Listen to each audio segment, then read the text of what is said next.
don't have a clue. All right, but it's gotta be something to do with that government boy. We'll talk to him, find out what he knows. Fucking is. Where is she, Marston? Who? Who? My daughter, you fucking scum. Where's Bonnie? I don't know. I haven't seen her since after the fire. Why? Why? Because she hadn't been seen since yesterday afternoon. You know, I don't think I can cope. If I lose another child... Now, Drew, nobody's lost anything yet. I'm sure she's fine. Oh, Mr. Marshall! Mr. Marshall! Come out, wherever you are! Who the hell's that? Hey, buddy! That'd be your next looking mare. Even better! Good day, Mr. McFarland. Get down from that horse, boy, or I'll shoot. I wouldn't recommend that, mister. Not if Drew McFarland wants to see his Boney back in one piece. Hey, Mr. McFarland! This is a nice girl you got there. Get out from there! You know, part of me's got to thinking I should just marry her myself. Give her a baby and that. What do you want? That's better. I want Norman Deke. I want him set free. Then you'll get your daughter back, mister. We don't do deals with outlaws, boy. Yeah, you do. Let's not waste each other's time pretending otherwise. Oh, government themselves ain't much more than a bunch of crooks. This is the land of opportunity, mister. And I'm giving you the opportunity to get your daughter back before 15 friends of mine take out all their anger and their loneliness on her. Where the hell is she? Where is she, boy? Bring Deke up to Tumbleweed in a couple hours. And don't get no funny ideas, or I will slit that horse throat myself. You boys have a pleasant afternoon. Yeah! What do we do? We do as he says. You and me, Marshal. Mr. McFarland, I'll get you your daughter back. I owe her that. Please do.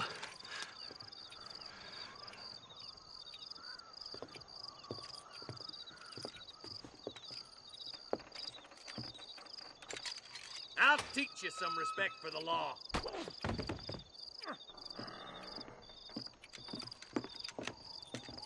Hurry up, boy. Let's go.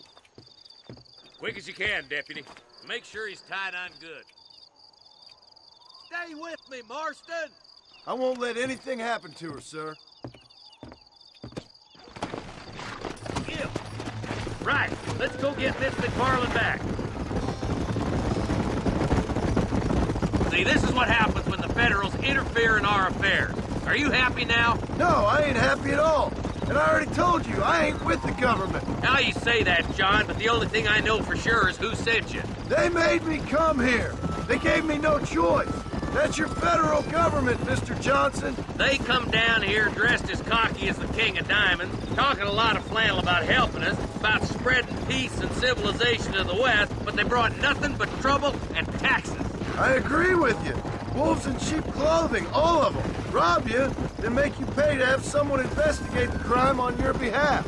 People around here have been fooled into feeling protected, when they're worse off than they were before. The fellas I know don't care about people.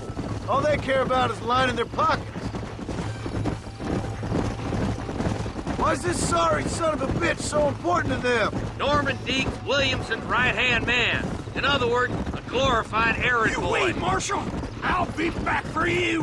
Bill's standards have slipped. We already filled you with lead once, you ugly Deke's the bastard! kind of man who's mean enough to be second in command, but too cowardly and stupid to ever be a leader. Don't ever use that line near your deputies. You know, for his sake, they'd best not have laid a finger on Miss McFarland. Come on. What is this place we're headed? Tumbleweed, a lonely, god-forsaken place. Some people say it's haunted. It was quite a town back in its day. Then they built the railroad to Armadillo and went clean past Tumbleweed, and that was that. Pretty soon, everybody had up and left. Now it's just thieves, smugglers, and bandits. Scum like Deke here. Oh, popular spot for lynchings, too. Let's try to avoid that if we can, Marshal. I just hope you're not taking advantage of the McFarland, Marston. They saved my life. Gave me food and bed when they had no idea who I was. I owe them more than I can ever repay. That's just they've been through a lot. Well, they're both vulnerable, different ways. I wouldn't have been running in and out of a burning barn to save their horses otherwise. I know you helped, just like you helped me. But you got your reasons for doing it. It's no secret why I'm here, Marshal. I told you the very first time I walked into your office. I trust you. It's just all this business with Blackwater and Williamson and the past. I don't know. Sometimes it's hard not to have doubts. I understand. I never planned to be in the lawman business neither. Yeah. How is this mess supposed to turn out? Sending an outlaw to do the work of a lawman. That's madness. Ain't much difference between the two, as far as I can tell. There have to be rules, Marston. Even you must understand that. It's easy to make up rules, but they ain't much use if people don't understand why. Like my son. If I tell him not to do something, he'll do it anyways, just to spite me. If I punish him, he resents me for it. But if I show him why it's wrong, at least he has reason not to do it again. That's nonsense. Without laws, we're nothing more than animals. Just look at Deke here. Go to hell! Man has worked hard at civilization. Your boy steps out of line, you whack him. He does it again, whack him harder. You're a good man, Marshal, and I respect what you're trying to do. But from what I've seen since I've arrived here, the law ain't really working. Criminals are like weeds, Marston. Quick as you stomp one out, another one sprouts up in its place. It's the nature of places. You know that as well as I do. The problem with laws is everybody ain't the same. And why should a bunch of rich university boys in the East... I'll kill all three of you myself, I swear! Only a coward hides behind a badge! Yeah, boys will be getting last poke in, I bet.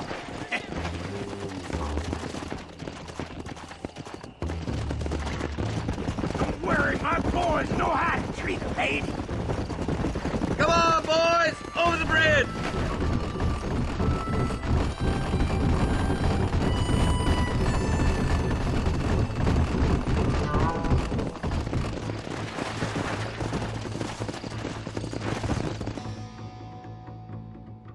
Easy there. John, you'll be exchanging the prisoner for Bonnie in the middle of town. Keep your eyes open. I sincerely doubt these scum plan to play fair. Fair my ass. You bet. Besides, Norm here is gonna be my shield, ain't you, Norm? It'd be my pleasure. Marston, lead Deke into town. Make sure you keep a gun on that son of a bitch. I'm sure it's been nice for the boys to have a whore to play with. I hear those rancher girls like it in the rear. Maybe she won't want to go home. She been fucked so good. What are you waiting for? Untie me, fellers. Where's Bonnie? I thought we had a deal. Well, What are you doing?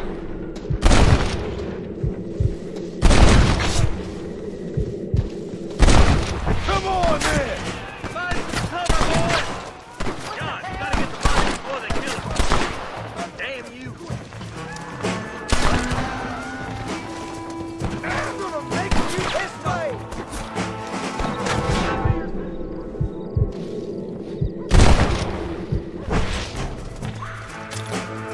Goddamn law. Just a little something for my trouble. Keep at 'em, boys!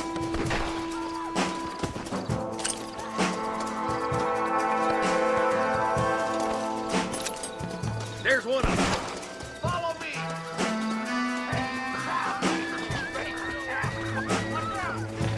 Let her go, or I'll kill every last one of you! Bonnie! We're coming! Picking a shot.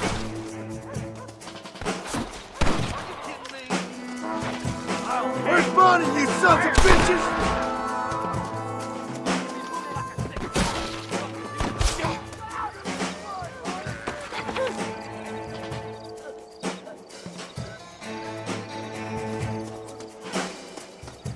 She ain't involved in this!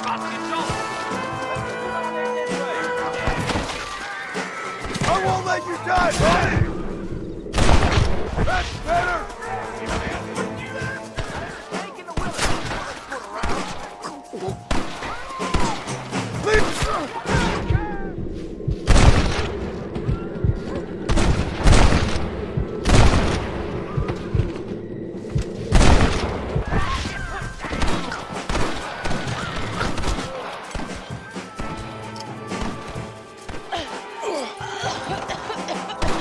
Don't you lay a finger on her!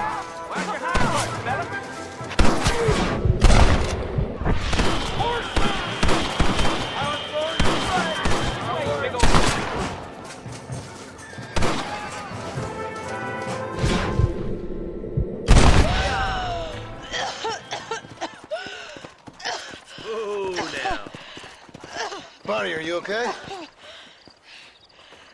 I'm fine now, Mr. Marston. Thank you. Thank you. What the hell took you so long, you stupid man? Well, you weren't exactly helping me. If you think I'm gonna lower myself by making a joke about being all tied up, you got another thing coming. Come on.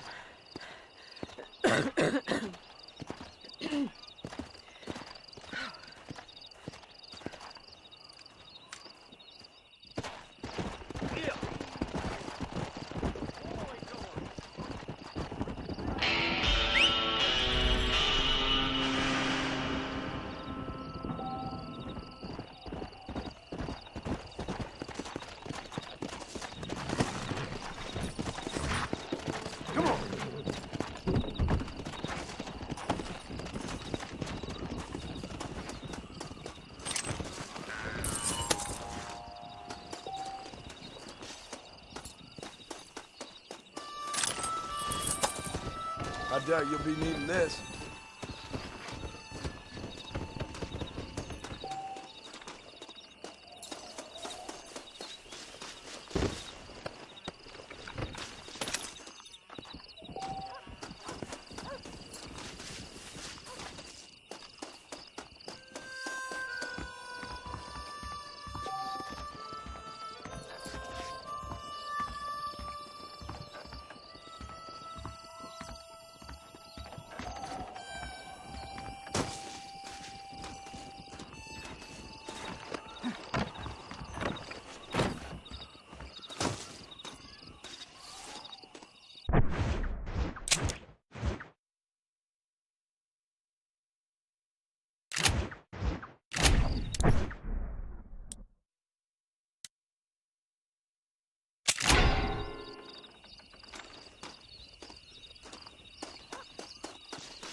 Come on.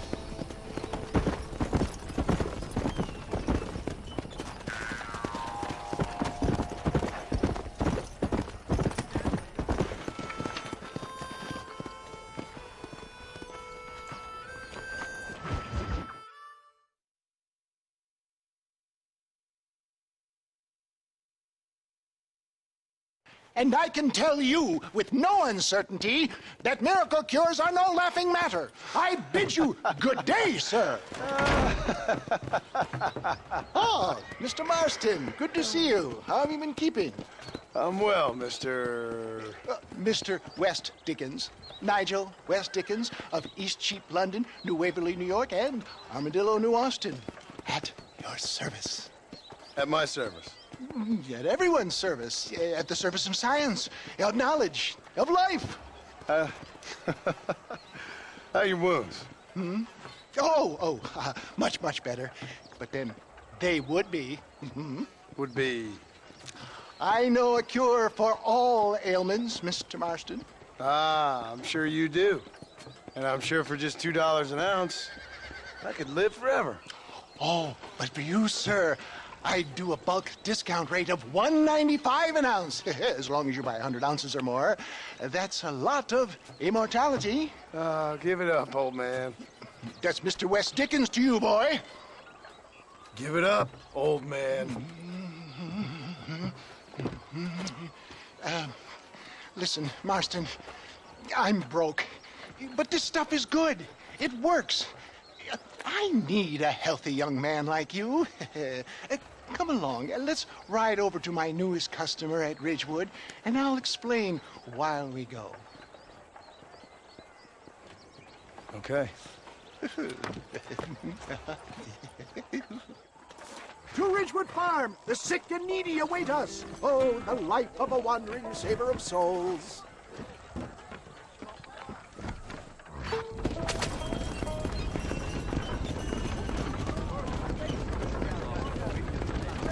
I heard about you, Mr. West Dickens. And I about you, John Marston. Hoodwinking the weak, gullible out of their hard-earned money. My dear boy, it is you who is gullible, if I may be so bold, for heeding such ill-informed You're scuttlebutt. as full of wind as a horse with the collar. I have been blessed with the gift of language, and for that I will not apologize. But the West Dickens elixirs speak for themselves. My thousands of happy customers attest to that. Those men trying to kill you didn't look so happy.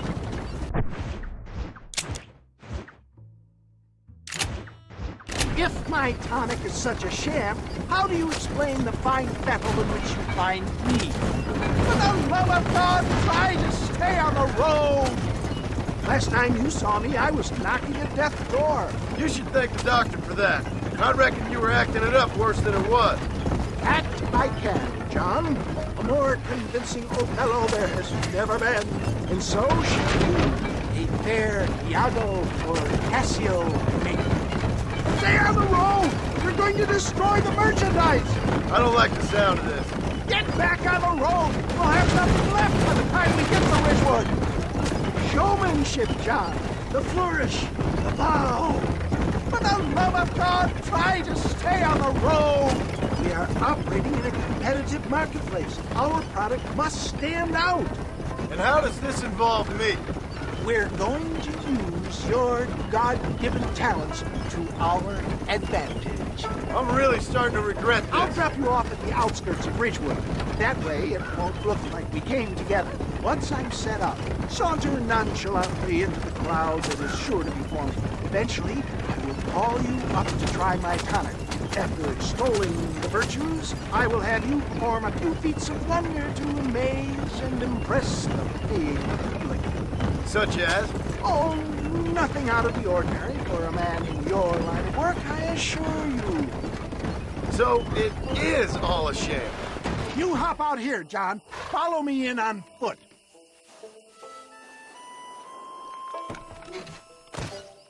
I'll see you there. Be ready to enchant the crowd.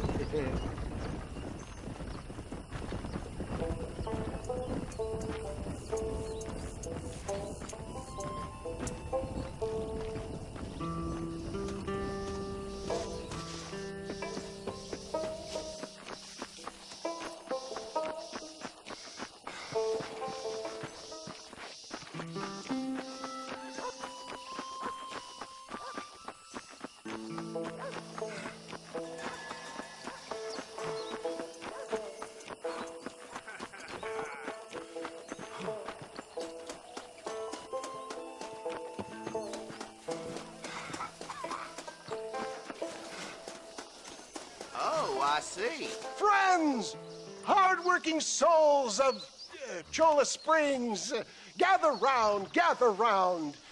Do you suffer from rheumatism, lumbago, acute chronic sciatic, neurologic, or inflammatory pain?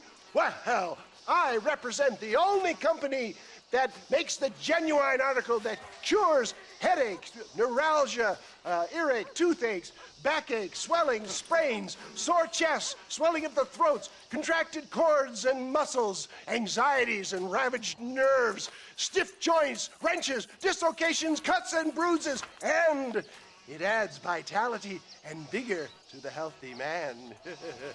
But can you prove it, old man?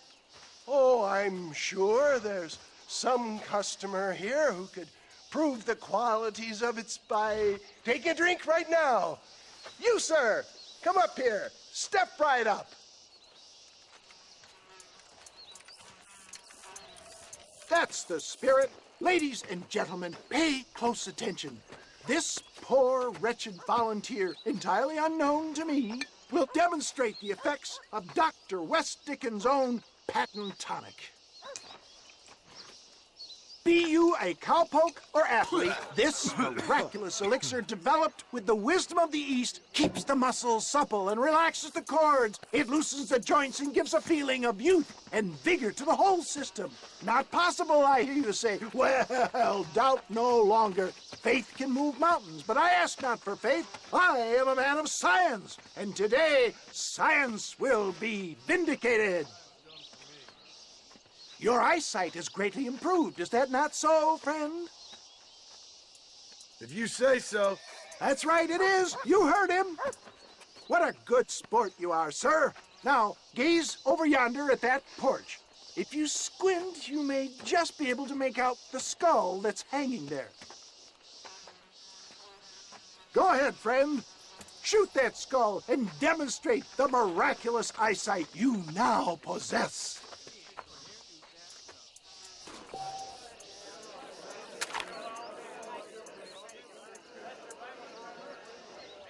Remarkable!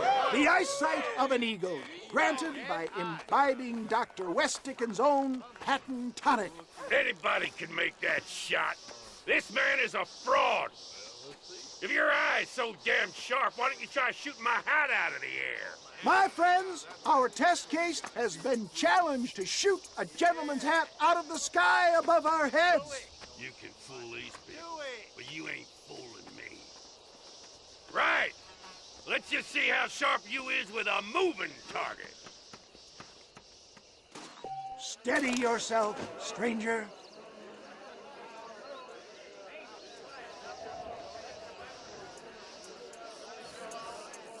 Go home! Have you ever seen such an eye? Behold the power of the elixir, plucked out of the sky. Hey! Hey! What? You think you can put a hole in a man's hat and just walk away, do you? Hey, it don't work like that around here, mister. Come on! Are you a man or not? A challenge of battle has been offered to our volunteer. Look at him! The tonic is coursing through his veins! You hit mighty soft for a man. You're making a big mistake. You're Tell me where you want it. Come on then, partner. Look at that! Inhuman strength!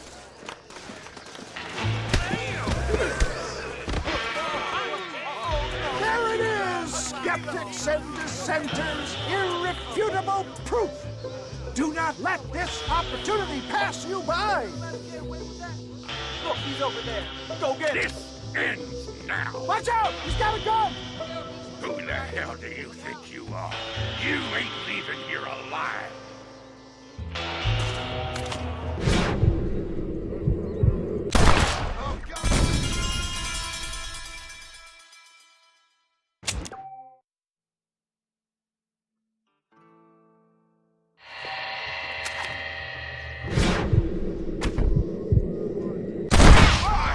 Marvelous shot, dear boy! The kind of deadly accuracy that can only be afforded by the West Dickens elixir. Come, I have plenty for all. You'll be fine. Get out of my way. Hey, where are you going? I want a bottle. Get me a bottle, please. One of them, right here. No harm in trying one bottle, I suppose. Well, I think that went kind of well, don't you? I'm just glad that my normal job involves either chasing after cattle or murderers. Not the likes of you, mister. Don't be like that. Now, if you'll excuse me, I'd like to say my goodbyes, head on back to the real world. Wait, sir. I've been thinking about your predicament, and I think I may have an idea. I've been thinking I could be your cunning Odysseus. Beware of the Greeks bearing gifts, sir. Williamson had better beware. We will make them into Trojans. I don't rightly get you. I want you to go and see my old friend Seth. He can come across as a little curious, but I'm sure you two will get on. He's most often found at Coots Chapel. He's very devout. Why see him? Because between him and me, we can get those gates to open for you, and you can walk right in, just like in Homer's great Trojan yarn!